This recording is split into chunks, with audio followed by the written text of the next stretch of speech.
Friends, welcome to my channel. ఈరోజు చిన్ని serial తెలుసుకుందాం. చిన్ని దేవ మాట్లాడారు, అసలు ఏం మాట్లాడారు వీడియోలు తెలుసుకుందాం.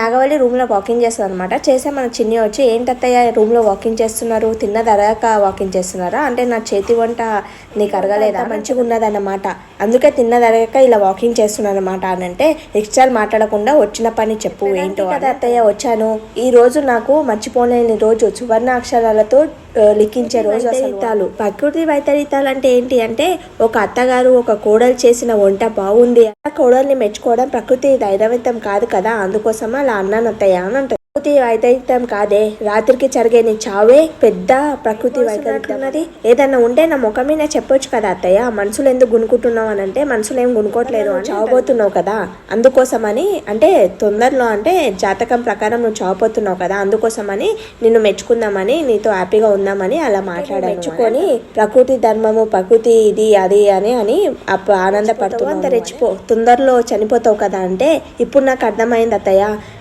మనుషులు చచ్చిపోతా అంటే కిట మీ మనుషుల నుంచి ప్రేమ రాదు కదా అని నాకు అర్థమైంది అత్తయ్య.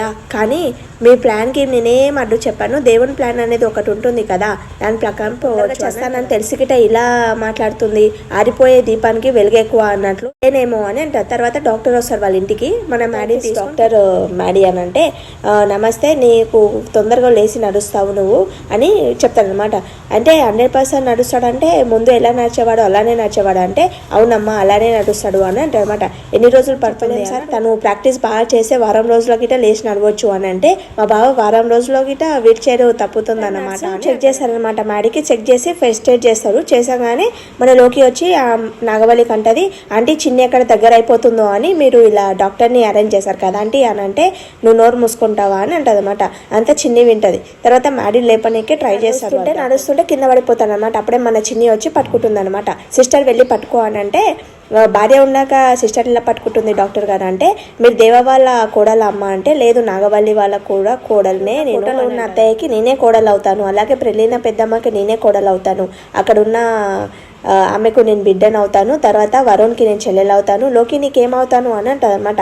అంటే నీకేమవుతాను, వదినే మర్దలం అవుతాం అని అంటే, అవును మేనత్త మేనమామ కోడలం కాకపోయినా మన ఇద్దరం వదినే మందలం అవుతాం అని అంటుంది. తర్వాత మ్యాడీ దగ్గరికి వెళ్ళి, ఇతనికి నేను భార్యను అవుతానుకుంటే మంచిది, లేకపోతే రియాక్షన్ చాలా గట్టిగా ఉంటుంది అని అంటే, డాక్టర్ గారు ఏమంటున్నారో అర్థమవుతుందా అంటే, అతను అంత మెల్లిగా మాట్లాడితే మాకెలా అర్థమవుతుందమ్మా అని బహిరంగంగా నేను చెప్తాను చూడండి. అతను ఏం చెప్పాడంటే, ఫిజియోథెరపీ కానీ, కాలికి ఒత్తడం కానీ, నడిపించడం కానీ, తినిపించడం కానీ, ఇవన్నీ ఒక భార్యగా నేనే చేయాలి అని అంటున్నారు అని అంటే, కర్ణేసు దాసి, కర్ణేసు మంత్రి, బోధేసి మాత, లక్ష్మి, సైరేసు రంభ పెద్దలు చెప్పారు కదండి, మా శ్రీవాళ్ళు నన్నే చేయమని చెప్తున్నారండి. కారేసు దాత అంటే నేనే చేయాలి కదండి ఆ పనులన్నీ అని అంటారు. కర్ణేసు మంత్రి అంటే తను తప్పులు దారిలో వెళ్తున్నప్పుడు ఒక భార్య నేనే కరెక్ట్గా దారిలో తీసుకురావాలి కదా. చేసు మాత అంటే కడుపు నిండా అన్నం తినిపించాలే కదండి అని అంటారు. పేసి లక్ష్మి అంటే లక్ష్మీదేవిలా ఉండాలి కదండి అని.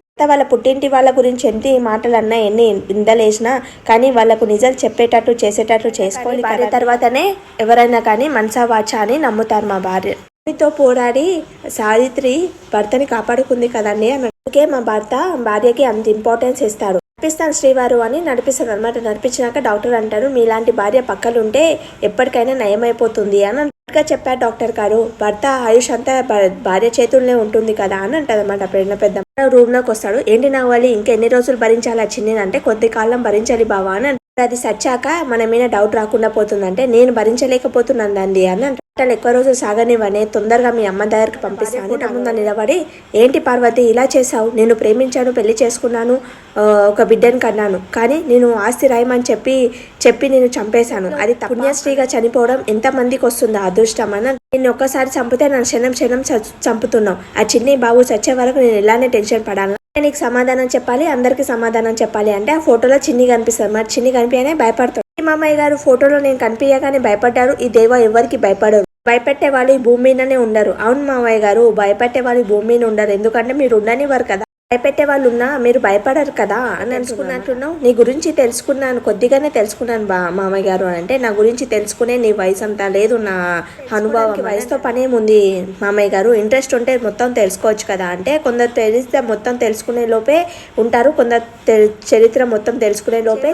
ఆలోచించకండి, నేనేమి అత్తారింట్లో కలిసిపోయేదాన్ని కానీ చరిత్రలో కలిసిపోయేదాన్ని కాదు అంటే, అవునవును అని అంటాడు. నువ్వు మొండి కట్టాను కదా, బాలరాజు కూతురు కదా, కానీ మొండికట్టంగా ఉండకపోతే బతకలేరు కదా మామయ్య గారు. కొందరు మొండికట్టంగా ఉన్నా కానీ ప్రాణాలతో ఉన్నారు. తప్పిపోయాడని, మిస్సింగ్ అయ్యిండని నా మీద నింద వేసావు కదా, నేను కిడ్నాప్ చేశానని. మీ నాన్న దొరికాడంటే ఎవరికి ఎలా దొరకాలో అలానే దొరికాడు అని. మీ నాన్న దొరికాడా దొరకలేడా అని అంటే, మీరు దొరికారు అనుకుంటే దొరికినట్లు, దొరకలేడంటే దొరకలేనట్లు. నిజం మామయ్య గారు, మా నాన్న ఎప్పుడు రావాలో అప్పుడు వస్తాడు, వడ్డీతో సహా తిరిగి ఇచ్చేసి వెళ్తాడు. చక్రవడ్డీతో కలిపి ఇస్తాను అని అంటే మన చిన్ని అంటది, చూద్దాం మామయ్య గారు, మా నాన్న వడ్డీతో ఇస్తాడో మీరు చక్రవడ్డీతో ఇస్తారో అని. చూద్దాం, ఆల్ ద బెస్ట్ అంటే ఆల్ ద బెస్ట్ మామయ్య గారు అని అంటారు. మన దేవ మాట్లాడతారు ఫోన్లో. బాలరాజు దొరికాడంటే దొరకలేడంటే వాడిని ఎట్లయినా పట్టుకోవాలి అని చెప్తుంది. తర్వాత మన మ్యాడీ ఆలోచిస్తారనమాట, చిన్ని నన్ను ఎంత మోసం చేసినా నేను ఎందుకు చిన్ని వైపు లాగుతున్నాను, నా మనసు ఎందుకు లాగుతుంది, తను ఎన్ని మోసాలు చేసినా నేను మళ్ళీ తనని ఎందుకు ప్రేమిస్తున్నానని ఆలోచిస్తాడు. తన ప్రాణాన్ని నేను ఎందుకు కాపాడాను అంటే చిన్ని మీద నాకు ఇంకా ప్రేమ ఉందా అని అంటాడు. ఏదో ఉన్నందుకే చిన్ని వైపు లాగుతుందా?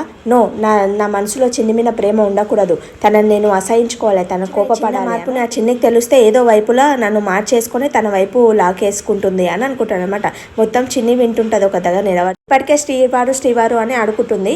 ఇది విషయం తెలుసుకుంటే మళ్ళీ అడుగుతుంది, ఎలాగోలాగో తనకు దూరంగా ఉండాలి అని అనుకుంటాడు. ఏం చేస్తాడు, నడవడానికి వెళ్తుంటే కింద పడిపోతాడు. అప్పుడు మధు వచ్చి పట్టుకుంటుంది అనమాట. పట్టుకొని అంటదనమాట, మనం ఎంత విడిపోవాలనుకుంటున్నా దేవుడు అనేది ముడి వేస్తాడు, దగ్గర చేస్తాడు అని అంటదనమాట. సీరియల్ అయిపోతుంది. Thanks for watching my video. Please like చేయండి, సబ్స్క్రైబ్ చేసుకోండి.